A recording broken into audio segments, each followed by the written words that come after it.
All right, I'll get us started. And welcome to this week's edition of NCompass Live. I am your host, Krista Porter, here at the Nebraska Library Commission. NCompass Live is the Commission's weekly webinar series where we cover a variety of topics that may be of interest to libraries.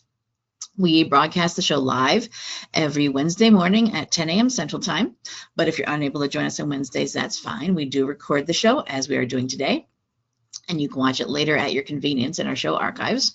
And I'll show you at the end of today's show where you can access all of those show archives. Both the live show and the recordings are free and open to anyone to watch. So please do share with your friends, family, neighbors, colleagues, anyone you think might be interested in any of the topics we have on NCompass Live. For those of you not from Nebraska, the Nebraska Library Commission is the state agency for libraries. So we are similar to your whatever state library. So we provide training and consulting and resources and databases and grants to all types of libraries in the state. So you will find shows on NCompass Live for all types of libraries: public, academic, K-12, corrections, museums, historical societies, et cetera, et cetera. Really, our only criteria is that something to do with libraries. We have Nebraska Library Commission staff that sometimes come on and do presentations about programs and resources and services we offer through the commission, but we also bring in guest speakers, and that is what we have today. Joining us this morning is Travis Givens. Good morning, Travis. How are you guys doing today? And he is a library director in Illinois who is going to talk to us about modernizing a small library on a small budget. And I will just hand it over to you, Travis, to fully introduce yourself and tell us all about what you've been doing at your libraries. All right, well, thank you so much for that introduction.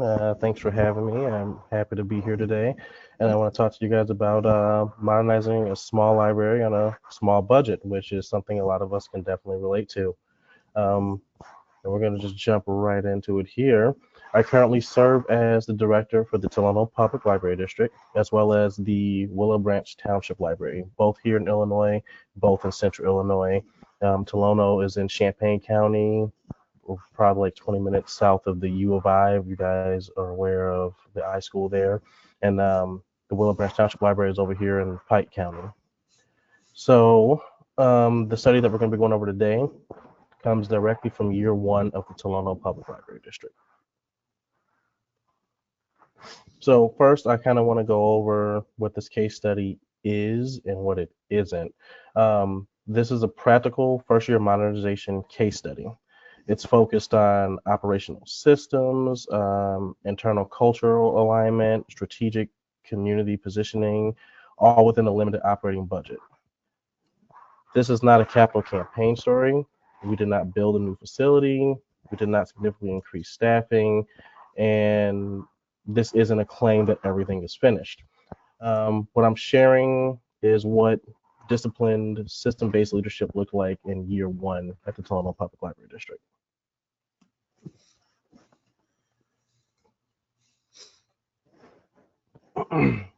When I began in September 2024 at the Tolono Public Library District, Tolono it's made up of Sedoris, Savoy, and Tolono. All three communities together are approximately about 13,500 residents. The budget was lean, staff was limited, and like many small libraries, several core workflows were manual and fragmented. The financial process required heavy oversight. HR infrastructure lacked standardization. Digital services were present but not fully integrated into strategy. Municipal collaboration was informal rather than structured. None of this was unusual for small libraries, but it meant modernizing would have to begin internally, not externally.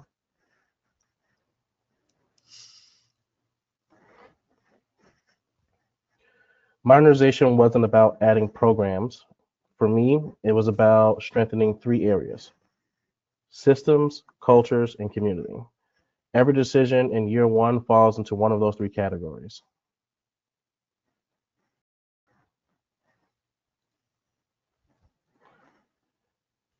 So this year one began with administrative modernization. Before expanding outward, we had to stabilize and standardize internal systems.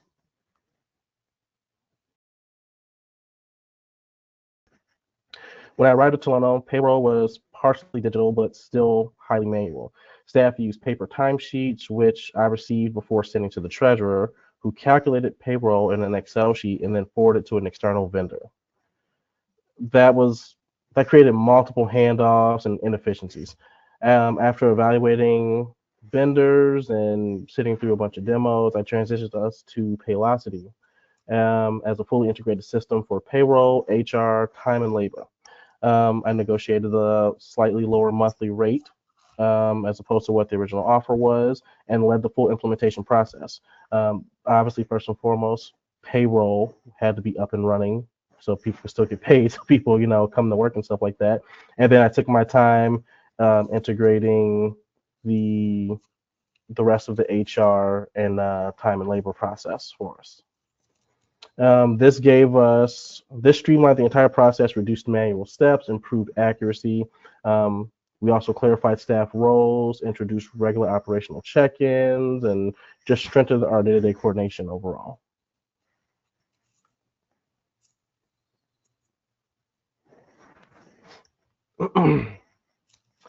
Once internal systems were stabilized, the next step was alignment, ensuring that governance, policy, and strategic direction were pulling in the same direction. You'd be surprised at how often that does not happen in our line of work.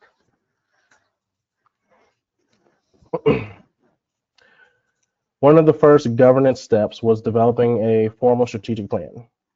This created alignment between the board, the staff, operational priorities.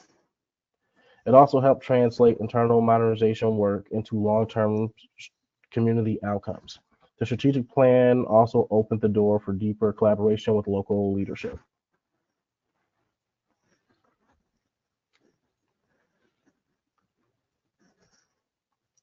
Another alignment step was establishing the Library Municipal Executive Committee.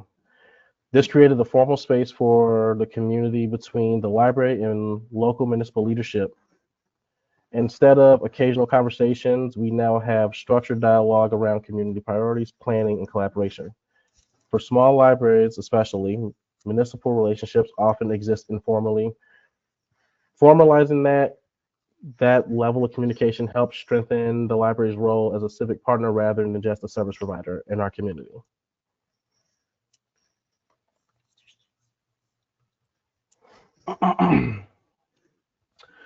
Service expansion within certain constraints. Once internal systems and governance were aligned, the next question was how to expand services without expanding the budget.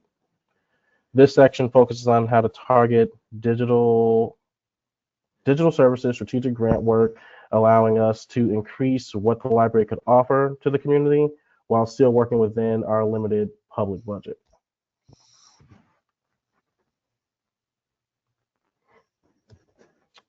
One of the ways we expanded services was through targeted digital platforms that increase access without significantly increasing operational costs.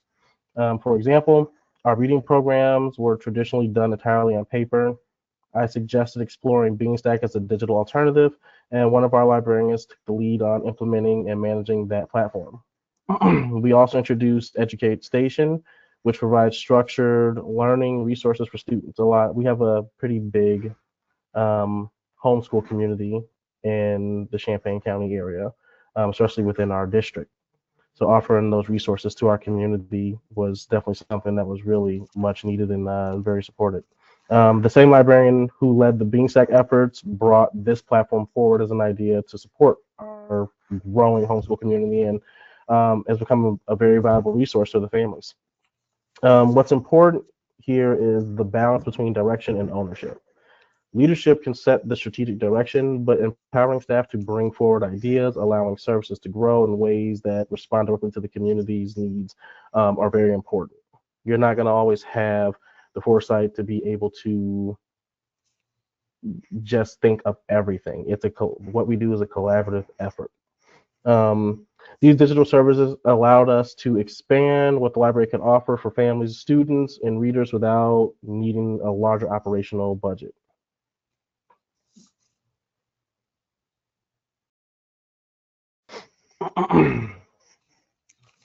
Another important tool for expanding services in small library environment is having a clear grant strategy.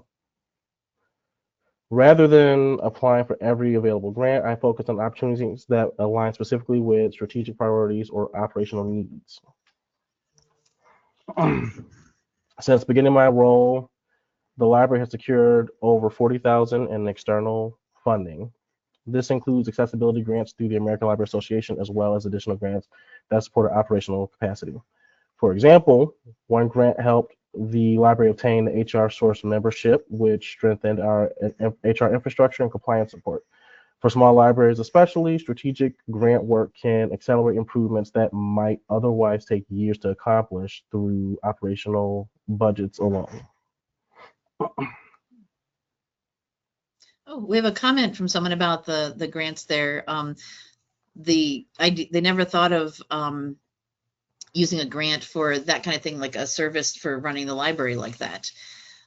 Mainly we're thinking about things like furniture, equipment, doing a program, but internal infrastructure, absolutely. So they appreciate that tip. Absolutely, and I'll touch base on that a little bit more.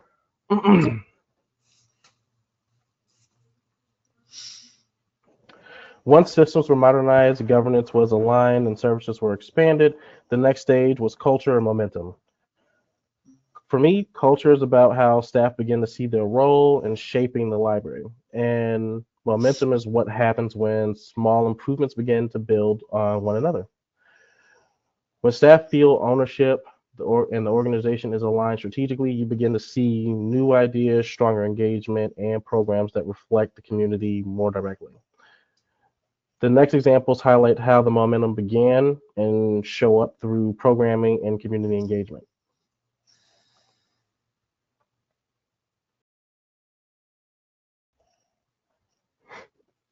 Modernization isn't only about systems and services, it's also about culture. Early on, part of my work involved clarifying roles and expectations of staff so that the staff understood where they could take initiative and where their collaboration was needed.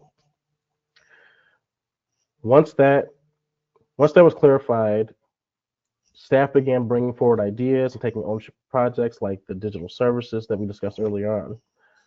My goal wasn't to direct every change personally, but to create an environment where staff felt empowered to contribute to the library's growth in their own way. And I have a very creative staff. um, when that shift happens, momentum starts to build, and that's when you begin seeing new programming, partnerships, and community engagement emerge.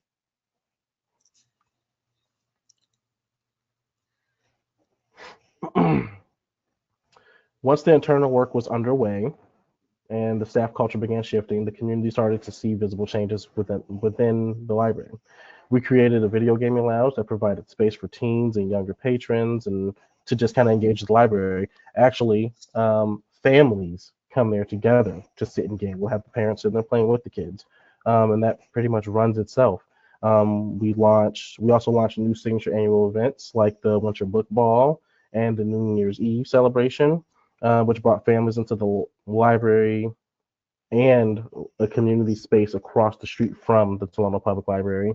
Again, and that was an example of community partnership because that was a long-term resident that owns an event hall across the street from the library.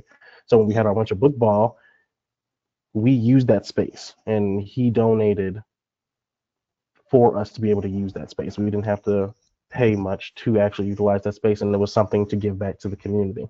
Networking is very important. Absolutely. Absolutely. It brought families into the library, we share community experiences, and we plan to do more like that as this fiscal year ends June 30, so we have other things lined up as well. Even simple things matter. Something like restoring the puzzle table, which we did probably my first couple of weeks there, and the patrons loved that. And now we have a Lego table that was brought to the 3D puzzles. I kind of tested a theory with it. And when the regular puzzle was completed, I put out a 3D puzzle, and the community ate that up as well. Well, I started alternating between the two, and then my librarians suggested just getting a 3D puzzle table so that we can have both spaces. And that 3D puzzle table actually lives in the gaming lounge. And all that was highlighted in my article that I had come out through ILA this month for the ILA Reporter, which I'll share that link with you guys. Oh, nice. Now, these may seem like small changes individually, but together they signal to the community that the library is active, responsive, and growing.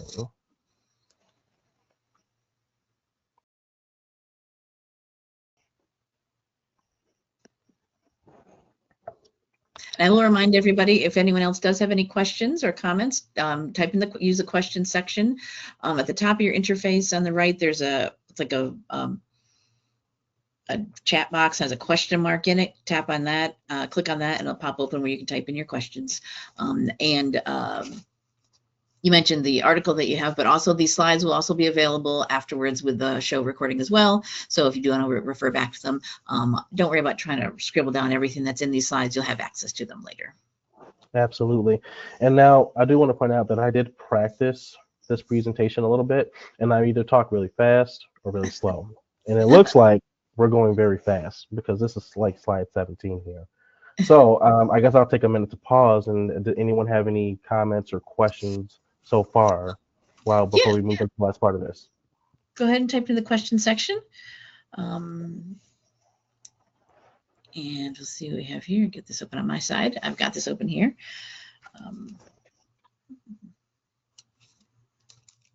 We do have a question about, actually one of the first things you're talking about, the payroll change that you did. Question about payroll is not handled by the municipality, it's handled by the library. That was they're a little confused about that. Because you said you brought in a new system. So that's a good question. Every library is structured a little differently.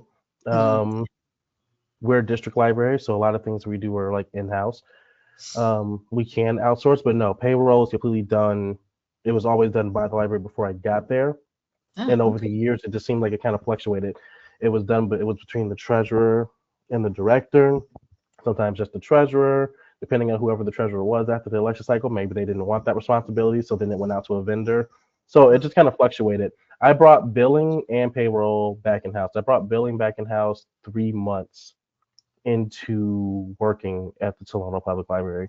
And then a few months later, brought payroll in-house, which saved us about $400 a month from our external vendor that we were paying. Oh, wow.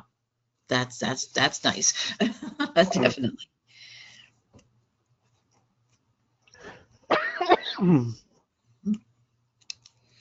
Were there any other questions before we jump into the next section? No, I don't see anything right now. I can't see if you all are typing at the time, so I just wait for it to pop up. So that's why I always give a little pause. Yeah, that's fine. Looks like we're good for now. Yeah. Okay.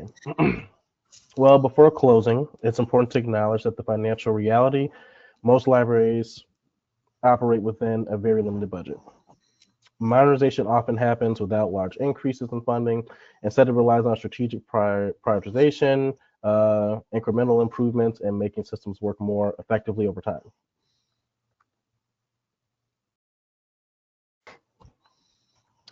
Of course, not every improvement can be funded through grants. Many projects require careful planning within the existing public budget. For example, I identified very early on that we needed a new phone system during my very first, probably like the very first few days I was there, first week I was there. But rather than rushing the project, I coordinated with multiple vendors and gathered estimates and just kind of understood what the full cost of this would be. That allowed me to build the project into upcoming fiscal year's budget so the board could plan for it responsibly and we not overspend in certain areas. Sometimes modernization isn't about immediate implementation. It's about identifying needs early, planning responsibly, and making sure that the budget can support those improvements over time. For small libraries especially, thoughtful planning across the fiscal years can be just as important as securing external funding. Yeah, sustainability is something that is important, and I think some libraries, and not just small ones, even larger ones, don't always think about that, think that far ahead, that, we need to get, we just got new computers, we're going to need to get new ones in possibly 5 years or whenever the next Windows update comes through. And making that long-term plan of we budget for this year and that next year and something else 3 years down the road is, I think, a picture that some libraries they just think about the now. Everything is, and it's true, everything is urgent. Right now we need the thing. And right now we're having the budget issue. I can't think about 3 years down the road. You really do need to anyways. It's Absolutely. And to put in perspective, this particular project, I started partnering with vendors and folks March of 25 looking into these phones, and we just got our new phone system last month. So our fiscal year runs July 1 through June 30. So, but that was long-term planning. There was a couple meetings that took place at the board, getting pre-approvals and things of that nature. So, and the new phone systems are great. I love them. Everything takes longer than you think it's gonna. Yeah, absolutely.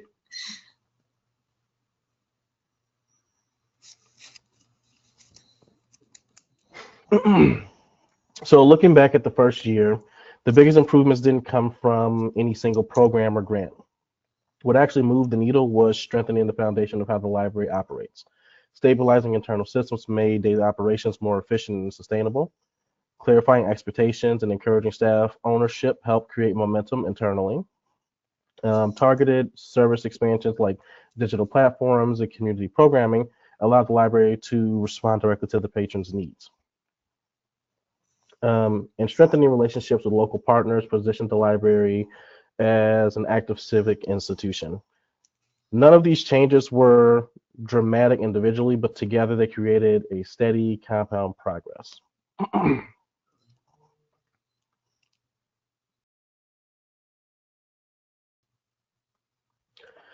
Up to this point, I've shared a case study from Tolono's first year modernization, but the more important question is which parts of this approach can actually be replicated by other libraries.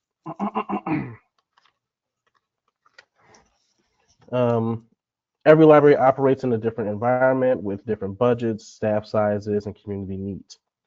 But the underlying principles, strengthening systems, aligning culture, and building community partnerships are widely transferable.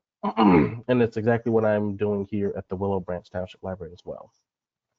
The next few slides will focus on lessons learned that other libraries may find useful.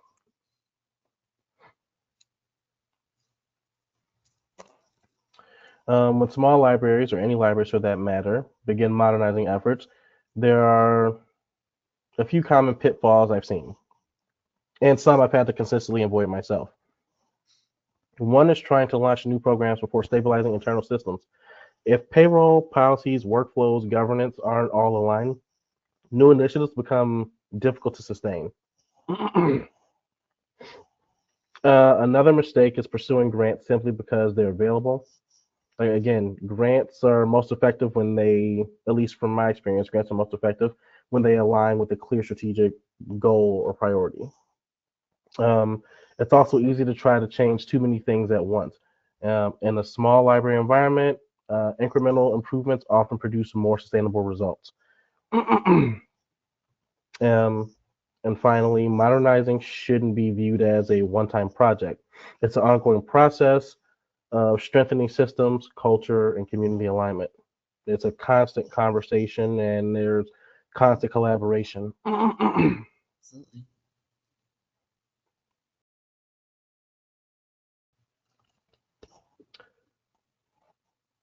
If someone walked away from this session and only implemented 3 things, these would be the priorities I would suggest. Start by stabilizing internal systems, financial workflows, HR infrastructure, policies, and technology all need to function smoothly before major outward expansion can succeed. Create a culture where staff feel ownership of ideas and initiatives. Some of the best improvements we made came from a lot of my staff members. And because of they took ownership of their work and they felt heard, and they felt valued. We created so many great programs, initiatives that the community love. And finally, make sure the library's work is aligned with community priorities. Partnerships, programming, services should reflect what the community actually needs. When those three things are in place, systems, culture, community alignment, progress tends to compound naturally.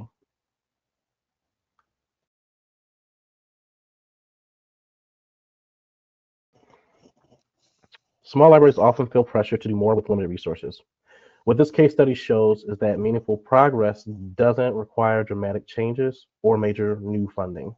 It comes from strengthening systems, empowering staff, and aligning the library's work with the needs of the community.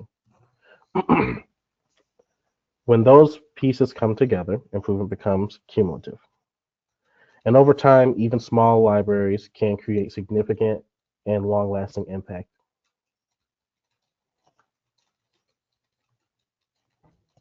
And I will open the floor now for questions. All right, thank you so much, Travis. Yeah, we do have some questions that I've got here that have come in. And yeah, if anybody does have any questions, we have plenty of time to talk and discuss about anything you want to know more about. As I said, the slides will be available along with the recording that we will post tomorrow, probably. Someone is interested in hearing more about the library and municipality executive committee that you created. They thought that was something because here in Nebraska, at least, most of our libraries, the municipality has their city council or village council, and the library has its library board, and they are very much each do their own thing. Library director may make reports to the city, to the municipality, to keep them up to speed. But this is an interesting, they said, more of a connection. They want to know more about that, how that came about, and how did the municipality really react to having this new committee to be involved with?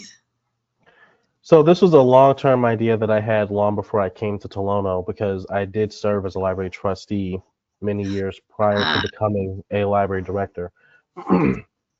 I know from my time in politics and government, collaboration is the only way we really get things done. So coming to Tolono, knowing that I had 3 different communities I had to serve, well, the easiest way for us to do that, rather than just scrambling and constantly running to each municipality, was to get everybody in the same room.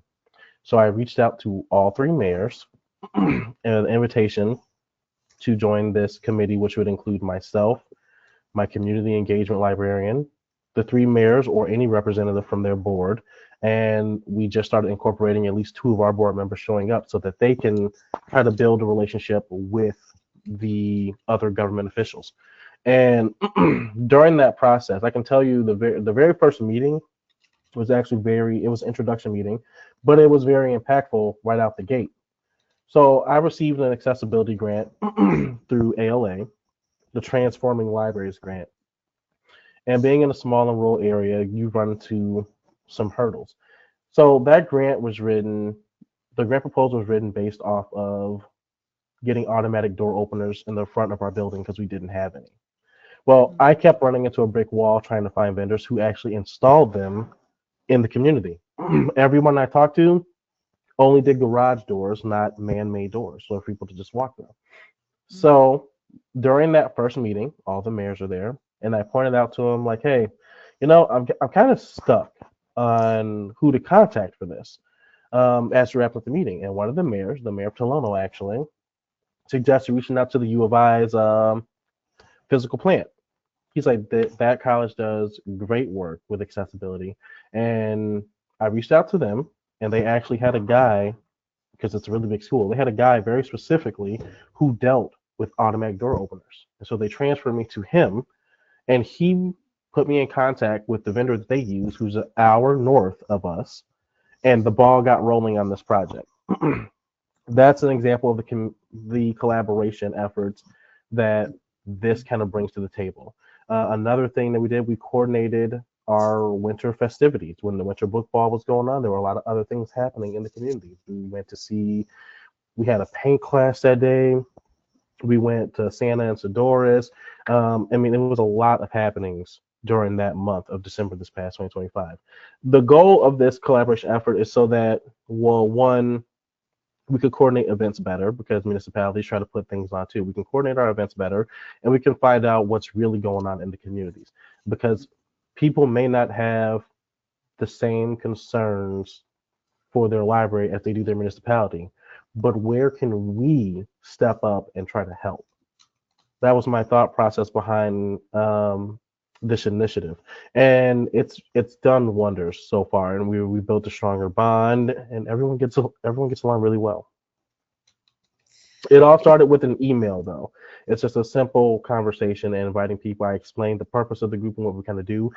We set our terms and boundaries very early on in that first meeting. Like we meet quarterly or as needed. So like our next meeting will be like this month, at the end of this month actually, and we'll be planning. I plan to discuss, what changes have already happened. They come to us with things that are kind of going on in the community, and we just kind of have that open dialogue, and it's a regular scheduled dialogue. Nice. Yeah, that sounds like, yeah, just making the ask sometimes is the smallest thing that is needed to be done. You don't realize that, what can totally come out of that. Yeah. And hopefully having a good relationship with your municipality, someone says yes, because sometimes sometimes there's conflict Absolutely. between a municipality and a library and possibly with other of their departments. So, working on that relationship wouldn't be a bad idea. Absolutely. Someone wants to know more about how you got your staff buy-in. Oftentimes staff can be resistant to change. I know you said you had a lot of really creative people, but for libraries that have staff that don't want change or just are wary of it, which most of us are willing to do things that are, like you said, services the community wants. That's why we're there. Services the community needs. But there's always going to be the slow to adapt people. What kind of things did you do, or do you have any tips for libraries who are struggling with working with their staff into all these new things and changes? My biggest tip I would give is be genuine. Really get to know your people that work there, and what their goals or ambitions are. Some people, this is just a job. That's fine. What skill sets do you have? How can we get you more active to contribute? What are some things you thought about that maybe fell on deaf ears prior to me coming here? Tolono was in a very unique position when I got there. The long-term director retired. Her successor was already announced. Her successor left maybe a month and a half very abruptly after starting. And they lost quite a bit of staff during that transition, and the board was amazing. My librarian, who's still there, were amazing as far as trying to keep the place going. So we sat through the interview process, and I came in, and I think at that point in time, people were ready for change. So it wasn't so much I had to do too much twisting and pulling like most people have to do, because I do hear this from quite a bit of libraries of people who come in there, and there's folks who are just like, I don't do technology, I'm not interested in my job changing or any of that stuff. No, I had staff who were just, they liked what they did, they enjoyed the community and getting to know their patrons, and they were hopeful that somebody would come in with fresh ideas. Well, I not only came in with fresh ideas of my own, I encouraged them to be who they are. I wanted them to be expressive in their work. And like I said, I have a couple in-house resident artists that does amazing things. The programs we put on, I have a new outreach department, and they put on amazing programs and stuff like that. So I think it really takes really talking to people and being more personable. than you think. A lot of people aren't comfortable doing that, and that's fine. But you still need to have a conversation with your staff, and at least getting to know their interests and really tapping into, well, how can this benefit the library? Like, my community engagement librarian, actually, she's kind of a health person, and she has this workout class that she does every other month or something at like 5 or 6 in the morning at the library. So, it's just like finding those interests, and getting them to engage. So, like, again, that goes back to, ownership and initiative. Let them feel empowered to do things, and you find ways to support them that doesn't trample, obviously, any laws or any of your bylaws, rules, or regulations. Yeah, of course. Yeah, and that's a good tip. You never know what your staff might be interested in personally that they think would make a program if you don't, get to know them. And then we're not talking like be invasive into their life, but general conversations. What did you do this weekend? Did you attend a event or a concert or something you do? And that could become something that is presented as a program or something for the library. Absolutely. For some people it is a job, but it can also be a little more than a job. It doesn't have to be your life, but there's things you can bring in personally, and especially in a position, in a thing like libraries, we're all connecting with the public. It is a very for the people at the front desks, of course, very extroverted type profession, dealing with people, and so hopefully people would want to share what they do themselves too. Yeah. Absolutely. We have another question, and you did mention one of the grants that you applied for, but you said you applied for a lot of different grants, and they're wondering if there is like a list of all the ones, or if you could talk about some specific grants that you applied for that they might want to look into, or someone says, how did you find all these grants? So two different questions. Which ones, some types of specific ones, and then ideas for how to find grants. Okay. There was only 4 grants I've applied for. 2 of them were a repeat. The accessibilities grant through ALA. So actually, it was my second day of working at Tolono, and there was a letter from ALA that came in the mail. It had the previous director's name on it, obviously, because no one knows I'm there yet. Mm-hmm. And I was handed it to her. She's like, nope, that's all you know. So I opened it up. And it was ALA inviting. It was a small and rural libraries grant for accessibility. I saw this September 24th, and I was like, okay, well, I have much that I need to learn from her before she's ready to go back into retirement. So I'll focus on this a little bit later. November of 2024 rolls around. I pick up that piece of paper, and I start reading over it again. I go on the website, and I kind of just started going through the application. Again, when I first got there were some things I identified immediately. Us not having accessible doors in the front of the building was one of the emergent needs that I thought of. And I'm like, okay, this grant could probably cover that. So research went into that, actually. I went online and got price checks, and excuse me one second. Mm-hmm. I went online, did price checks, to come up with estimates between, on the low end how much would this project cost, on the high end how much it would cost. And it's the Transforming Libraries grant. You can Google it through ALA. And I'm a 2-time recipient of that grant now. The second time, and those particular grants, they were tied to very specific projects, and those projects are actually outlined in our strategic plan. The website accessibility mandate that kind of came about just over the last few years, with populations under 50,000 have to April 27 to kind of get their website accessible to the new standards and stuff like that. That's kind of what I wrote the second grant proposal on, so we wouldn't have to spend budget for it in our own tax dollars, securing a grant. And I actually got I didn't have to do any estimation or anything like that. The vendor who did our website, who's going to help on this project, actually gave us a quote, so I was able to actually attach that to my application. I mean, the library and museum services, they have a bunch of grants on there. Your state library associations or commissions and stuff like that, there's always grants that come out because I've gotten a grant from there. And Mm, sometimes your vendors or even your the article I'm going to share with you guys, I didn't get this grant. The library had already had this grant before I got there, but had not spent it yet, and it was supposed to be spent, I think, but long before I got there.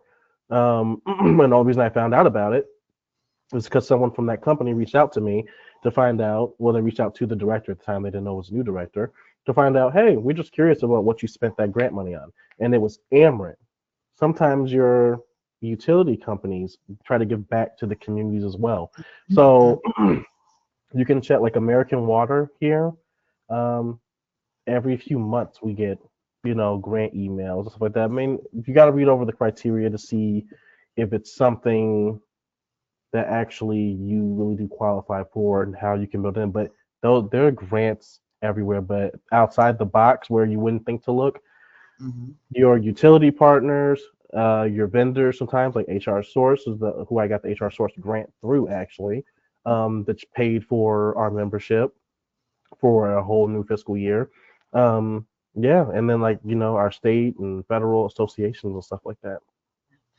Yeah, and you're thinking about thinking outside the box. Libraries sometimes, I think, look for, library grants for libraries.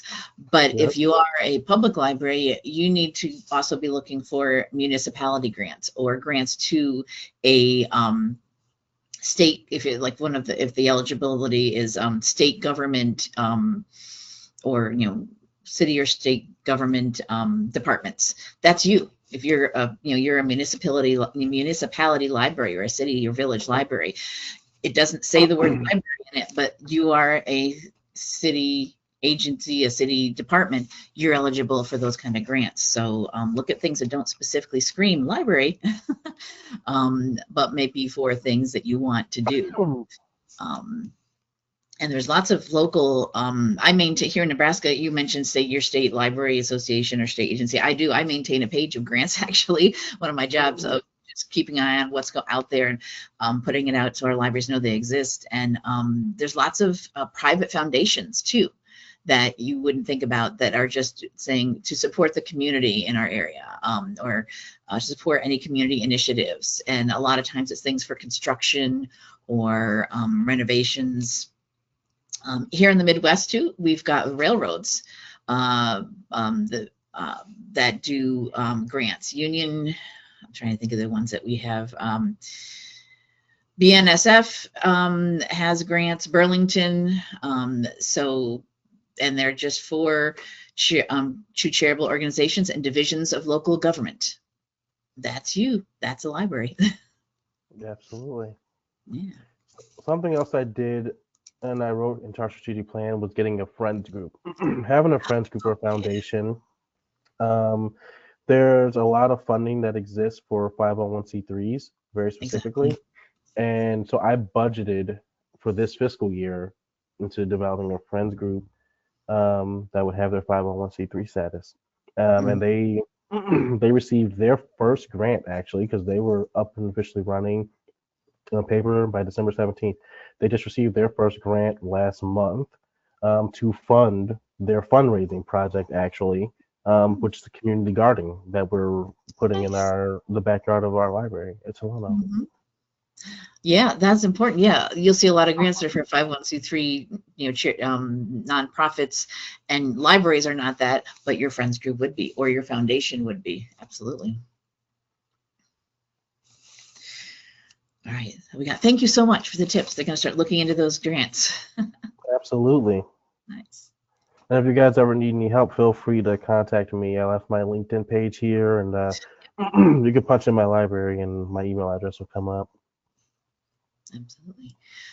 Um, let's see, we do have another comment. Thanks. This is a subject for small libraries in Kentucky as well, especially those that are not tax supported yet. Yeah, if you do not have that tax funding coming in or it's being reduced, as is happening a lot. Uh, Yeah. you need other sources of income, other ways to keep things going at the library. Absolutely.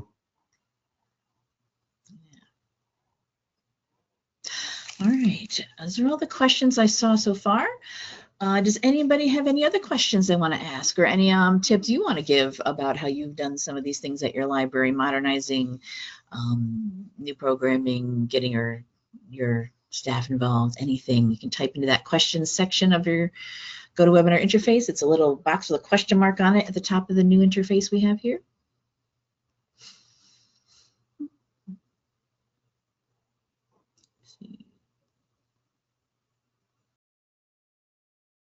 I don't see any desperate questions coming in. I think that's fine. I think we will work on wrapping things up then. If nobody has anything else you want to ask or comment about, like I said, I have to wait for it to pop up. So Yeah, no problem. You guys take all the time you need. minutes. Well, thank you so much, Travis. This is some awesome ideas and tips, and I love what you've done with your libraries. I think that your communities, both your communities, are very lucky to have you there. Well, I really appreciate the time to come and talk to you guys, and maybe in the near future I'll probably sit and do a session on grant writing. Absolutely, I'm going to be presenting at ILA's Reaching for North in May on grant writing, the accessibility grant that I received, actually. So maybe we can set something up for that too, and we can go over what that process looks like. Yeah, absolutely. Yeah, we will keep in touch, and we'd love to have you back on. All right. Thank you guys for all being here. Feel free to reach out with any questions. Yeah, thank you. I am going to hopefully pull presenter control back to my screen. Yeah, there, it works. And I happen to be looking at this page. This is the grant opportunities page that I do host here at the Library Commission, where I mention grants, local Nebraska grants, but other upcoming grants. And I do need to update it. I know some of these have passed. It's been a busy beginning of the year. Absolutely. But so these are some of the ones that were available. And there's one of those ALI Transform Communities grants. But some of these are annual anyways. So look for these again next year. The Peggy Barber grant, the ALA grants, Dollar General literacy grants. So there's lots of ideas here. Some Nebraska specific here, but some that are just anywhere in the country. If anyone does want to take a look at our list that we have here.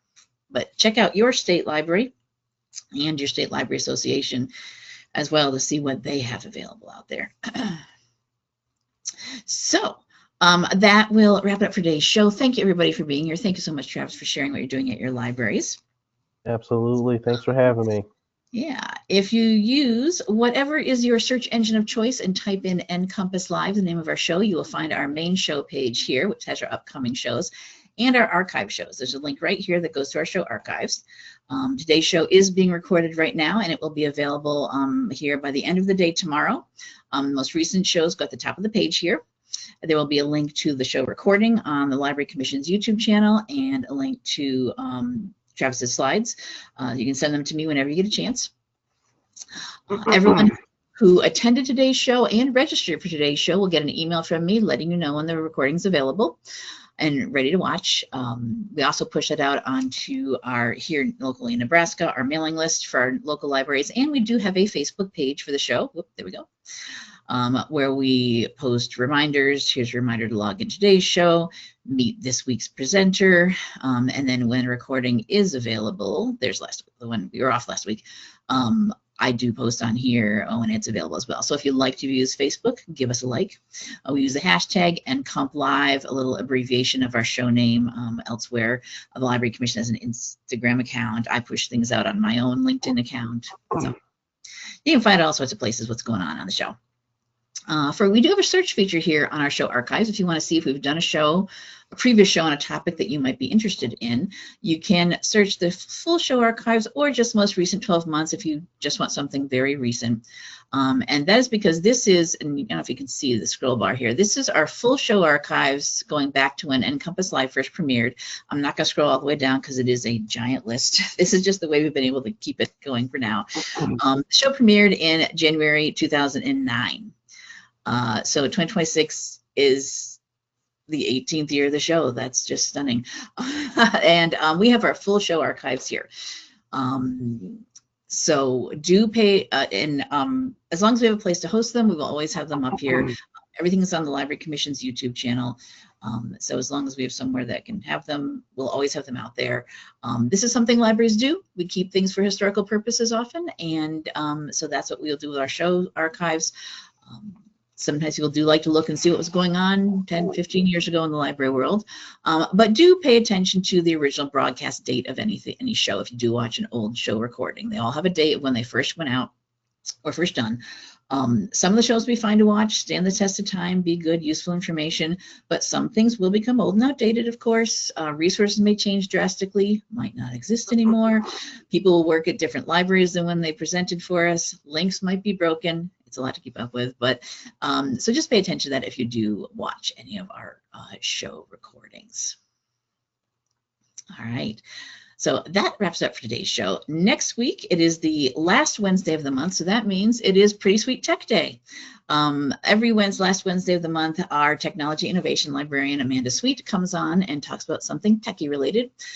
We have shows other times of the month that are also tech related, but you can guarantee almost every last Wednesday of the month, Amanda will be here with us. And next week, she's having a guest presenter with her, Diana Silveria, who's from the working with us on our new websites for libraries project. We are transitioning from a WordPress to a hosted thing to a different type of websites that we provide. We provide free websites for libraries, and then a hosted type of a WordPress site through LibChalk.